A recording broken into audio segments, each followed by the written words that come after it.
pourquoi ça s'appelle Hijacker? Qu'est-ce que d'où ça vient tout ça? Donc en fait j'en parle un petit peu, J'en ai profité un peu dans les conférences, comme je ne suis pas italien, mais j'adore parler aussi, et que c'est mon boulot, le monde d'Internet. J'en profite aussi pour parler un petit peu au début de ma présentation de ce que sont les tendances, de ce qui est en train de changer dans le monde, et on s'en rend pas compte, mais c'est en train de nous changer la vie, et pourquoi Instagram a eu autant de succès. Donc ça peut aussi peut-être vous servir si un jour vous avez un speech au niveau local.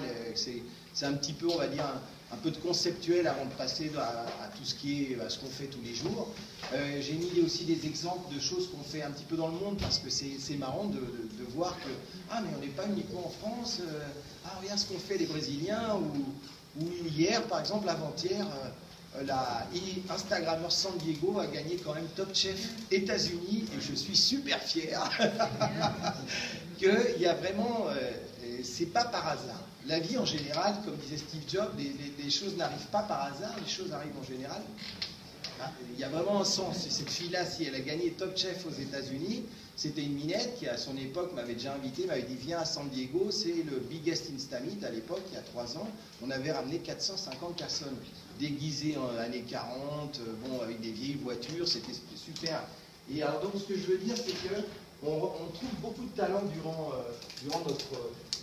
nos visites à différents groupes d'Instagrammeurs.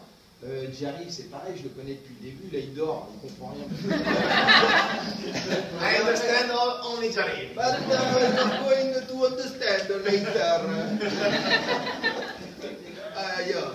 Ok, alors, donc c'est ce que je vous disais, on va parler un petit peu de conceptuel. Qu'est-ce que je fais dans la vie? Il y en a plein qui se disent, qu'est-ce qu'il fout ce mec-là? Il se balade toute sa vie, il s'éclate, il vit sur le dos d'Instagrammeurs. Non, ça pourrait le faire, mais j'ai jamais voulu transformer ça en business, même si on a certains incomes, revenus en Espagne par exemple, mais j'ai jamais voulu transformer ça en business parce que je pensais qu'un jour ça allait tuer tout. Quelqu'un aurait dit, et c'est normal, c'est le grand Manitou là-haut qui se voit là, qui voyage, qui vit et tout, voilà, qui vit très bien, etc. Je suis directeur digital d'une grosse boîte américaine qui produit Mad Men, Breaking Bad, Walking Dead et toutes ces séries qu'on aime bien. Ça, c'est mon côté boulot.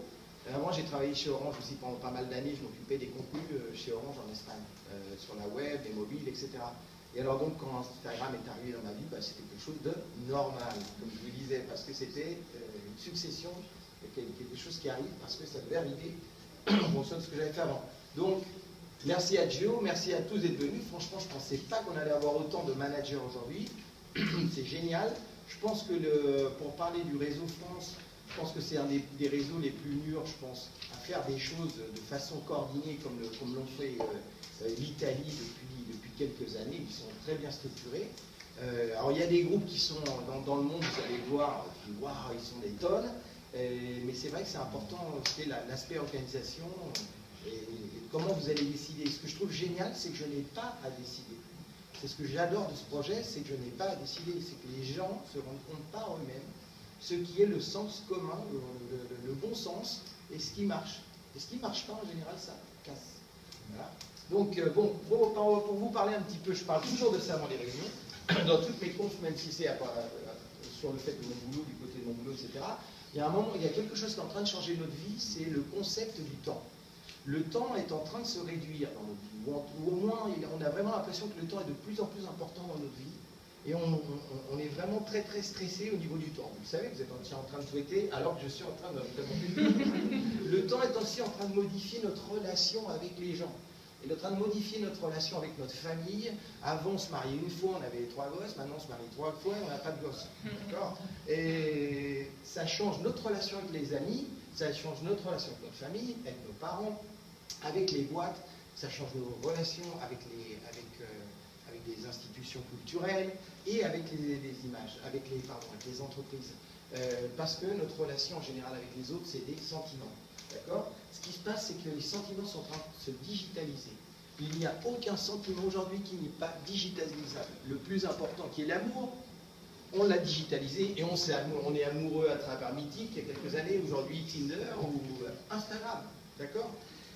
Et il y a aussi une tendance qui est en train d'apparaître, bon, ça fait pas mal d'années, c'est qu'on devient de plus en plus anonyme aussi, on a un peu peur du Facebook ou du Google qui sait tout sur moi, et on essaye d'être un peu plus anonyme. Même si sur Instagram on raconte notre vie, c'est marrant, il y a des tendances et il y a des contre-tendances en général. Et on devient aussi beaucoup plus éphémère. On met une photo sur Instagram et tout le monde croit que c'est aujourd'hui. C'est pour ça que tu dis, mais non, c'était pas aujourd'hui. Mais si tu viens de la mettre, c'est que c'est aujourd'hui. Non, c'est un lettergram. Ah bon, d'accord, c'est pour ça qu'on a inventé le lettergram. Donc on est très très centré sur notre vie, c'est ce qui se passe maintenant. Et tout ce qui s'est passé il y a 3 jours, à la limite, voilà, d'accord. On part dans les faits. Les habitudes photographiques ont aussi changé. Nos parents les ont découvertes. Bon, depuis le premier Français qui avait fait une photographie en 8 heures, c'est ce que fait à peu près Photomaniac en général. Il met 8 heures pour faire une photo bien.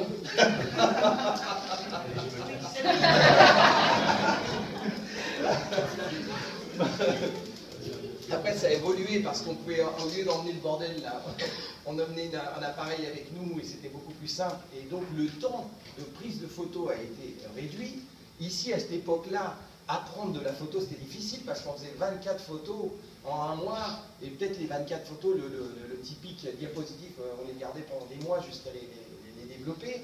Et ce jour-là, ça a été le gros changement, où tu pouvais faire une photo, mettre ton avec Marie-Pierre au Tréport en 1978, où tu fusillais ça à ta petite amie que tu avais rencontrée.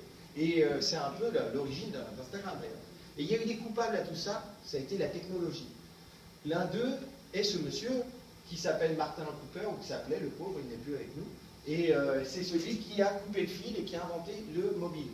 D'accord? Il y a aussi ces deux-là, qui étaient super potes, qui après se sont détestés, qui aussi sont à degré 1 de tous, ici dans cette salle, c'est-à-dire ils ont modifié notre vie, tous, les deux. Voilà. Donc quoi, deux mecs qui te foutent un sacré bordel. Non, et lui, qui c'est? JCG. Qui c'est? À part qu'il s'appelle Philippe Kahn. C'est l'inventeur de la photographie mobile. Et c'est un Français aussi, il habite à San Francisco. Et à part qu'il aime beaucoup les appareils photo, ça se voit, un jour il a eu l'idée de mettre une petite caméra sur un petit objectif sur un mobile. Et la première photo de l'histoire, la première photo mobile, c'était une photo de sa fille. En novembre 97, on dirait que c'est pas s'il n'y a pas autant de temps. J'avais 7 ans. 8 ans maintenant. Bien très loin. Alors bon, sur Instagram, je passe rapidement sur ce qu'est Instagram parce que vous le savez tous, mais quand même, ça c'est les dernières données qu'il y a sur Instagram. Moi, ce qui me paraît le plus fort, c'est surtout qu'il y ait 300 millions de personnes qui utilisent une application mobile uniquement, même s'il y a certains web services, mais 300 millions de personnes, et il y a quand même 70 millions de photos par jour qui se téléchargent Instagram. C'est énorme, d'accord? Et il y a quelque chose qui m'étonne moins, c'est les 2,5 milliards de likes par jour. Parce que c'est normal, si vous voyez les gens se balader dans la rue, mettre des likes comme ça, sans regarder, c'est normal qu'il y ait 2,5 milliards de likes. Mais bon, enfin, la vie d'Instagram le 6 octobre, donc c'est bientôt les 5 ans, il y aura quelque chose de spécial, d'ailleurs c'est pour ça qu'ils ont fait le Worldwide Insta Meet. Et bon, ce qui a été le plus gros moment d'Instagram après, ça a été bien sûr son rachat le 9 avril 2012 pour une quantité d'à peu près entre 750 et 1 milliard de dollars, on va dire, pour ces 4 petits jeunes. Pour résumer et finir sur Instagram, parce que vous connaissez, vous savez ce que c'est le jour d'Instagram, un truc qui est très puissant, c'est quand même se dire qu'Instagram, ici j'ai rajouté une petite colonne, c'est-à-dire que Instagram en moins de 2 ans a eu 100 millions d'utilisateurs, alors que Facebook avait mis 4 ans, ou Twitter 5 ans. Donc ça a été tellement rapide, je pense que même les fondateurs ne s'y attendaient pas. Alors pourquoi on est là aujourd'hui et comment est né Instagrammers? Rapidement. Un jour, un matin, un dimanche matin, on me demande, je voyais des utilisateurs qui disaient « Ah, et pourquoi, comment tu peux être populaire sur Instagram, dans l'application ?» Et ce jour-là, j'ai écrit comme 10 commandements du succès sur Instagram. Je n'avais pas de succès, j'avais 80 followers. Mais bon, moi, je me la ramène, je mets les 10 commandements du bien faire. Et alors, ce jour-là, ces utilisateurs, mais c'est super intéressant ce que tu racontes. Je dis, mais bien, c'est vrai que je bosse dans Internet et dans le monde des réseaux sociaux depuis des années, je peux mettre ça en commun avec les gens parce qu'Instagram, en fait, c'est les mêmes stimulus que Facebook. et qu'avant MySpace, on ne change pas, les gens sont les mêmes. Ce qui change, c'est la technologie, non? Et alors donc j'ai commencé avec mon petit blog chez moi, j'y ai passé des heures et des heures, à peu près 4-5 heures par jour, pendant 2 ans, dans les 2 premières ans d'Instagram.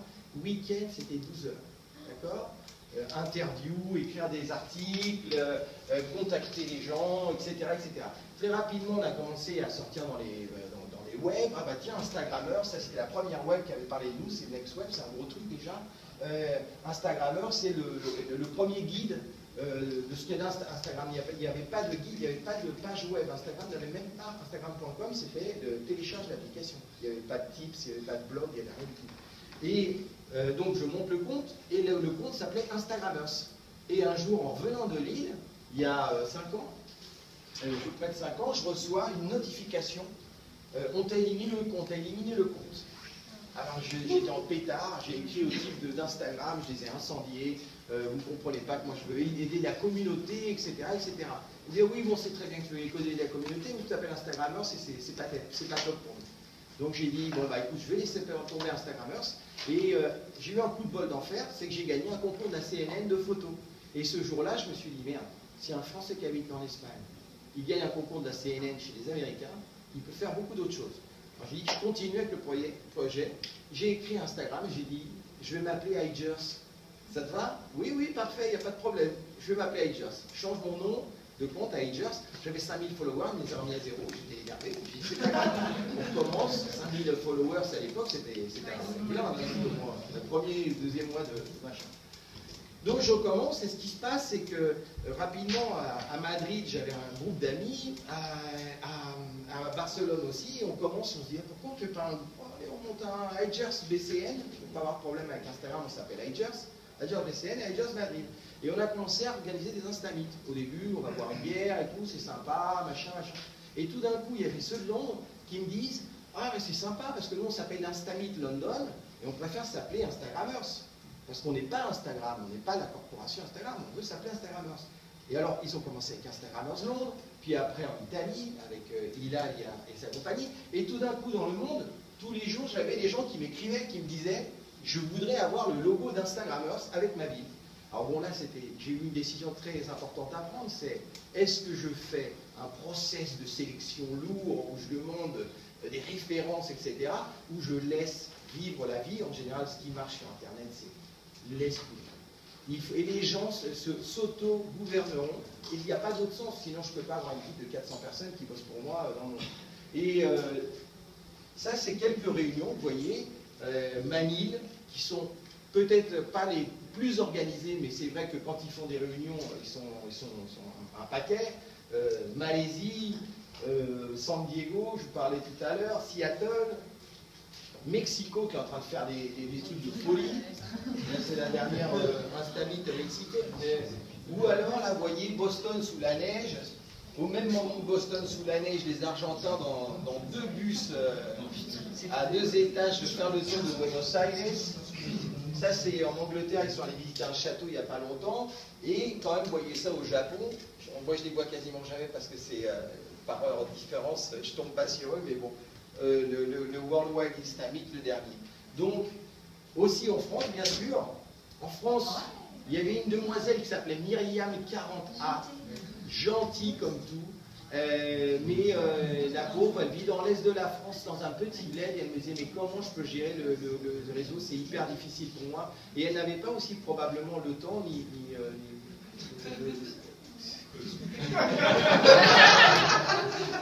Alors, c'est un périscope apparemment. Donc, vous voyez Marseille, par exemple, aussi. À chaque fois qu'on va là-bas, nos amis de Marseille ils nous emmènent sous l'ombrelle, on s'éclate, on fait des super photos. Et alors, donc, en France, ça avait commencé avec Myriam, et on avait un problème, et il fallait un minimum de leadership, même si je disais que j'aime bien que ça tout s'autogouverne, finalement, il faut toujours qu'il y ait un petit peu d'organisation. Et j'ai rencontré ce monsieur, Hervé, j'ai dit, écoute, c'est pas facile, je te le dis tout de suite. Parce que moi, je reçois des mails de Corée, celui du Brésil qui s'est fâché avec l'autre, bon, et je te dis, bon, même au niveau local, c'est pas facile ce mec. Mais bon, tu peux le faire. Et lui, comme il a vu comme moi que c'était une super expérience, parce que le jour d'organiser ton petit truc, et franchement aujourd'hui je voudrais te remercier ce jour-là d'avoir dit oui, tu m'as enlevé une sacrée épine de la botte. Bon, alors, les Instamites, on fait à peu près une cinquantaine d'Instamites par mois et d'expositions, etc. dans le monde entier.